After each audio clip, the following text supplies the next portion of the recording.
Today on the pod, we are joined by Paul Freedman, professor of history at Yale University, who specializes in medieval social history. Paul is also the author of many well known food books, specifically American Cuisine, 10 Restaurants That Changed America, and Why Food Matters. Professor Freedman, welcome to the pod. I'm pleased to be here. Thank you. Well, we are so excited to talk to you because Thanksgiving is definitely coming up. And I think this is the perfect time to dive into the truth behind this holiday, which many think of as America's most gluttonous holiday. It also happens to be one of my favorites. So, would you consider Thanksgiving to be America's biggest food holiday? Yes, because it's about Thanksgiving, but it doesn't have that much other significance. It's not an international holiday. It's not a religious holiday in the sense that it's tied to a world religion. And it is one that many of us, I certainly remember from being a kid, it was my favorite holiday, partly because of the food, partly because of the family, and partly, I guess, because of the time of year, just the kind of warmth and the gloom aspect. Oh, I love it. So, speaking to the time of year, I mean, we're all located within sort of the New England area. And when I think of Thanksgiving, I have a very New England esque, vision of what that is: turkey, cranberries, green bean casserole, maybe even oysters. You know, do these dishes accurately reflect what in your expertise would be considered traditional Thanksgiving offerings? Do they emulate what was served maybe originally, or how far are we away from maybe the accurate depiction of what Thanksgiving food should be? Well, I think it depends on what you mean by should be. The holiday was only proclaimed as a national holiday during the Civil War. So it's an invented holiday. That doesn't mean it's not genuine, but what we eat does go back to maybe some of it to the 19th century and to the first people who really celebrated it as a big holiday. But Thanksgiving in the original colonial era, if you said that such and such is a day of Thanksgiving, it would most likely be a fast. In other words, if you're giving thanks, that doesn't necessarily mean feasting. It might as well, and in fact, I believe more often mean a kind of you thank God by by sacrificing something. That's super interesting because I feel like as Americans, we take the exact opposite approach. We think, Yeah. the founders or whatever by celebrating this really momentous feast, and it is interesting that you could maybe see it from the opposite lens. How does my version of Thanksgiving, again, I think of cranberries and I think about very New England cuisine, does this differ depending on where you go in the US? I mean, because I'll give you a good example. I have some family that is from California, and like they don't really teach the American Revolution as much as maybe the East Coast does. And like, is the Thanksgiving holiday tradition, is it lost as you sort of depart west or south or north? Well, I think lost in the sense of what they teach in school, just as you say, but not lost in terms of the food that's eaten. The food that people eat at Thanksgiving is sort of New England food, but it's not the food that you eat in New England every day either. So there was a time when people had turkey, roasted a turkey, 10 times a year, or maybe even every other week. People don't roast food anyway. You know probably better than I do that public radio stations have like a hotline for people who are having cooking problems, and that among the problems they have most often is people don't know how to turn their oven on because they never use it, because they never make bread or pies or turkeys or roast beef. So the things like cranberry sauce and turkey are originally New England, and I think that they were spread in the 19th century because people decided that New England was a kind of American food of origin. And so it was a form of patriotism, gastronomic form of patriotism. So even if you were in Oklahoma, you'd suspend your normal cuisine for this array of dishes. But now this happens everywhere, including New England. Most Yeah, people so don't actually make mince pies and pumpkin pie except on Thanksgiving. that's true, and that's perfect because I was wondering when we look at the traditional Thanksgiving feast, I'm wondering how much of that food is actually historically based or how much we have changed it as we have evolved. Like where do you think or how do you think some of that originated and where we've taken it? I think it's historically based, but not as far back as people think. So there's no way that the pilgrims could have had pumpkin pie. First of all, whatever pumpkin pie they had didn't have as much sugar Right. and didn't have these, like cinnamon and cloves. Secondly, they didn't even have flour. The really original people who like landed. It took a long time to grow wheat, create mills, grind flour. So they didn't have pie crust. They loved pies. They missed them from England, but there are all sorts of things that they didn't have. So, these things go back to maybe 1880 or 1920. I realize that's not as far back as people want them to go. But they also have this kind of funny quality that you love them, but you actually never make this stuff Right. any other time of year. And what is that about? I don't have a great explanation for that. It's so interesting because it's like we idolize or we put on this pedestal this idea of what the pilgrims served way back in the 16 hundreds or whatever, but we actually more often than not probably serve things that are so far departed from that. And I just think about some of the modern conveniences of Thanksgiving, whether you go to someone's house that you didn't usually go to and they're serving canned cranberry, which I can be a fan of, or canned gravy, or these all these sort of like French's fried onions on your green bean casserole. Have we lost something, whether it be through innovation, modern convenience, or just the idea that we maybe don't understand what the food was like back then? Hence, there was no flour, or very hard to have like flour for pies. Have we lost something in where we are today versus probably where they were then?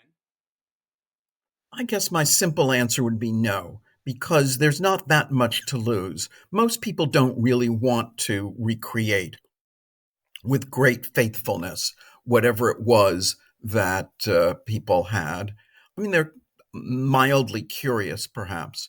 I think the larger question, of course, we've lost a lot of things. People are more convenience oriented, even when they have time, as they do during Thanksgiving.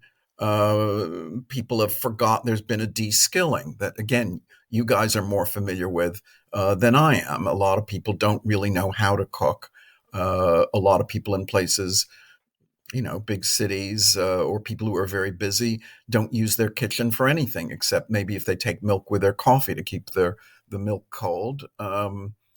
When we were apartment hunting at one time in our youth, my wife and I saw any number of apartments in New York City, where you couldn't imagine cooking a meal. The kitchen was not really a serious kitchen. It wasn't for cooking. It was maybe for having a coffee pot.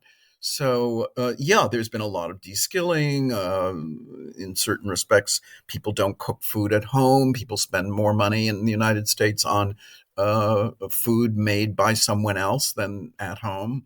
But I wouldn't say I wouldn't center on Thanksgiving. I think Thanksgiving is an opportunity for creativity, frankly. And if you want that creativity to be marshmallows on your sweet potatoes, that's fine. I think a lot of immigrant families start out by saying Thanksgiving that's not for us. It's too much sugar. It's too gluttonous, and whoever heard of cranberry sauce anyway? And then gradually they might kind of like okay, we'll have adobo turkey or turkey with some kind of Indian spices.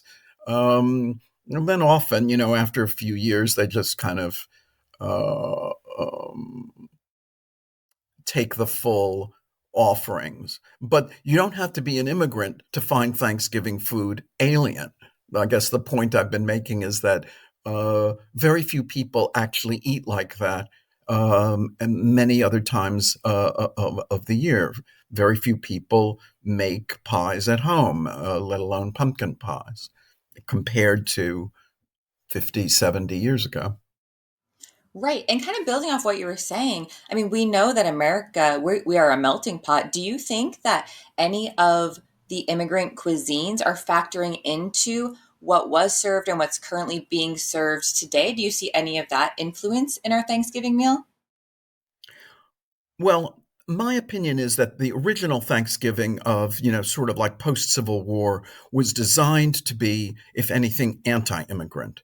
The Interesting. exaltation of New England food was to get back to some American basic, none of this, Chinese or Italian influence, and to offer real American food. So the intent of the people who created the array of dishes that we have at Thanksgiving was to make New England a kind of modernized New England cuisine, an all American food. And by all American, they meant, uh, if not anti immigrant, at least non immigrant.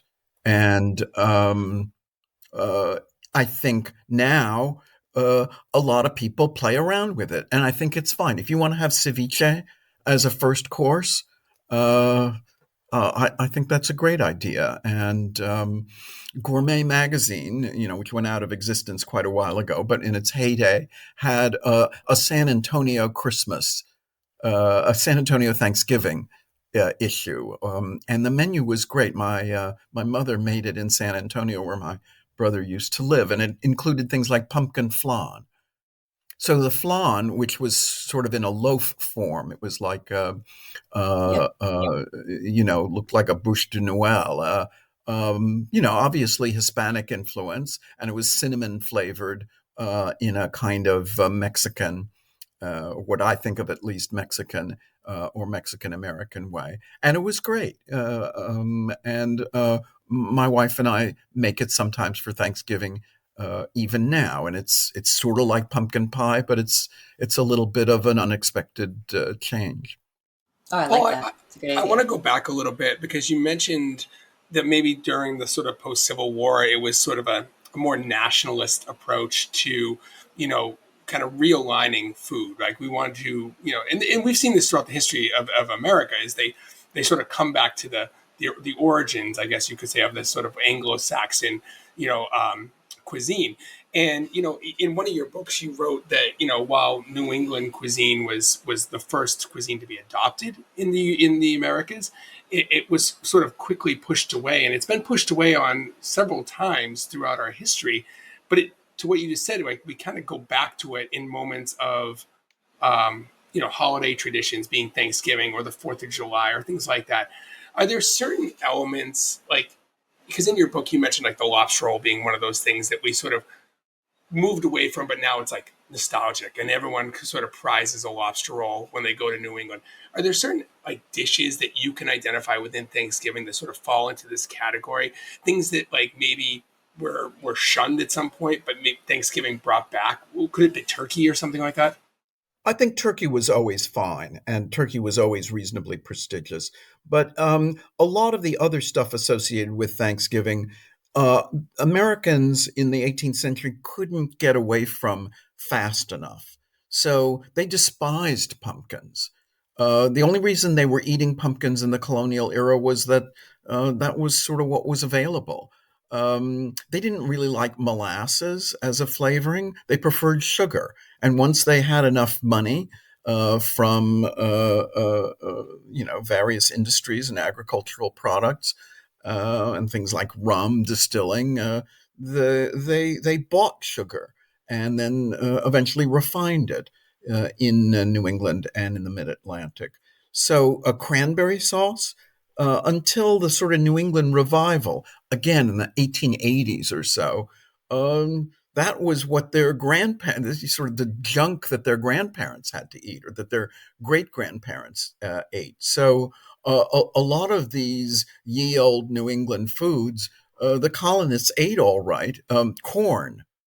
Cornbread, Johnny cakes, corn pancakes, corn dodgers, all of these things made out of corn. Um, Again, they couldn't wait to have wheat instead of corn. Wheat doesn't grow well in New England. Once they had enough money to import it from Pennsylvania, where it grows very well, um, they kind of abandoned corn. So I want to just go a little bit deeper on that because, and this is sort of off our outline, but like I have a question about rekindling some of those classics because I feel like we're in a time where people are curious, as you said earlier, about sort of origins of Thanksgiving, whether those be 1600s or 1800s or what have you. And I feel like we can come across certain dishes that maybe in today's world are not, as universally accepted, whether that be from a gastronomic standpoint or even from like a label standpoint. And one thing that comes to my mind is like Indian pudding, right? It's such a classic New England dish, but the world we live in today, which, for the better, like it's really not something you got to put on a menu because it could be a little controversial. Do you find that Thanksgiving kind of gets a bad reputation because of some of the negative elements of the time around the world or even within the US?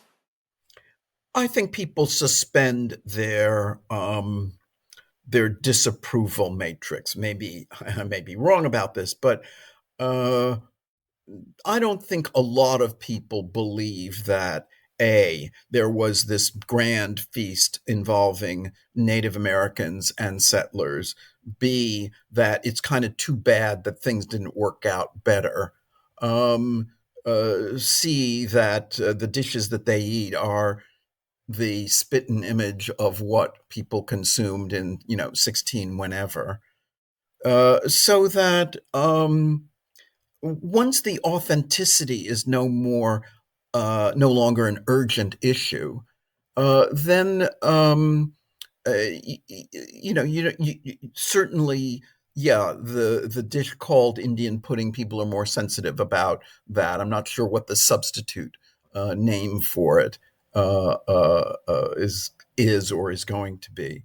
But in terms of people saying, you know what, I'm not going to celebrate Thanksgiving because it's a dubious holiday. Well, of course, maybe it will happen. After all, Columbus Day is in the process of becoming Indigenous Peoples Day. But uh, I don't think at the moment this is a kind of issue because the idea of giving thanks is ingrained across cultures, and it's nice to have a day for whatever origins it is when you gather with family and give thanks for the gift of life and what you have and who you share that life with.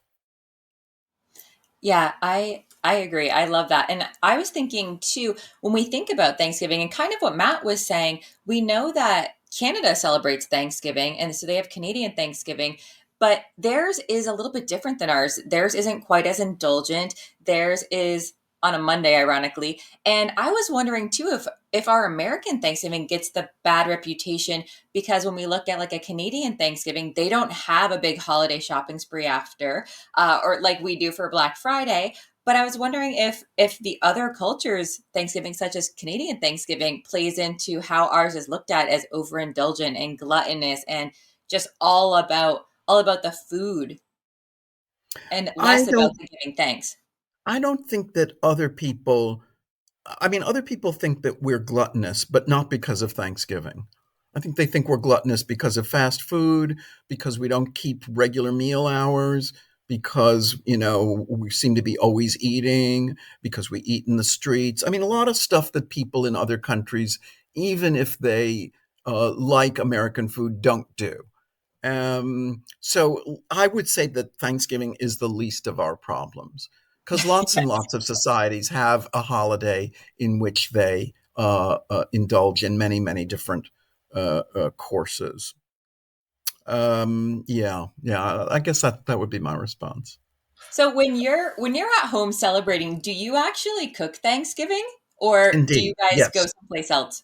No, we actually host Thanksgiving, and usually have maybe 6 to 8 guests, mostly cousins. Last year, actually, we had two Yale undergraduates who lived very far away and couldn't go home for Thanksgiving.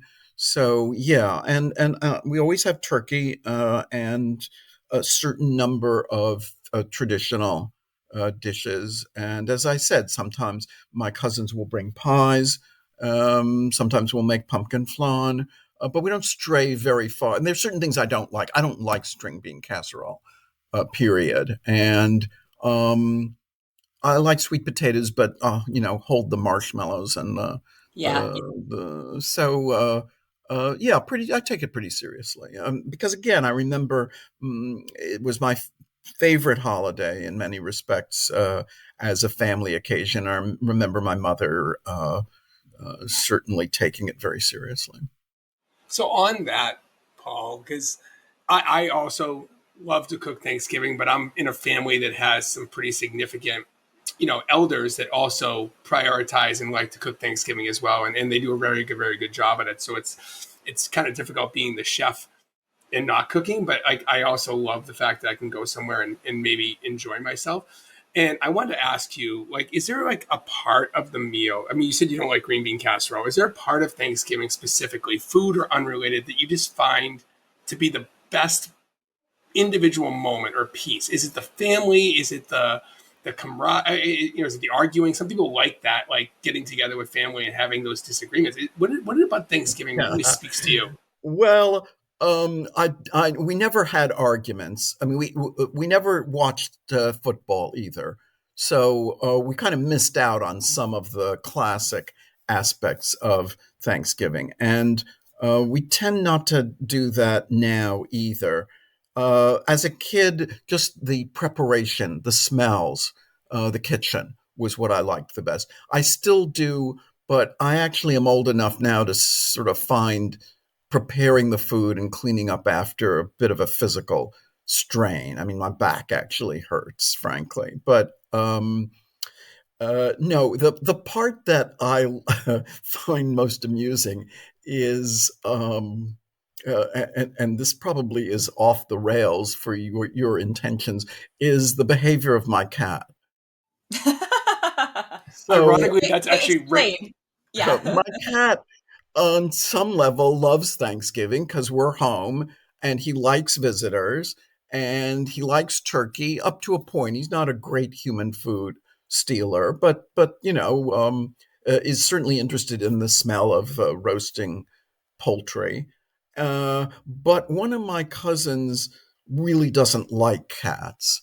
And one Thanksgiving, this cat sought her out in particular and not only tried to jump on her lap unsuccessfully, but managed to rip a hole in her silk pantsuit. And this was unfortunate. She was a pretty good sport about it, but they didn't come back next Thanksgiving. They claimed they had another obligation. But the other obligation, the other invitation they accepted was at the house of another relative. And I don't want to get into trouble for this, but this relative, suffice it to say, they came running back to our house the next year, cat or no cat. And we did put the cat upstairs during the meal at least, and in fact for most of the time the company was there, and we have been doing that. That's part of our Thanksgiving ritual. Is they're going to be here in 5 minutes. Put the Get rid of kitty the cat. upstairs and close the door. Well, I swear we didn't prep you on that, but Jamie and I both have cats, so a lot of our Oh, well, good, good. So before you and after understand. conversation revolves around things our cats have done that we either like or don't like. Last question I have, and then Jamie chime in, but like, would you? It sounds like you really have an affinity for Thanksgiving, both the history and sort of just the familial component of it. I also love the holiday, as I said. But one of the best Thanksgivings I ever had was in 2016. My wife and I, this is pre us having children, went to France for Thanksgiving.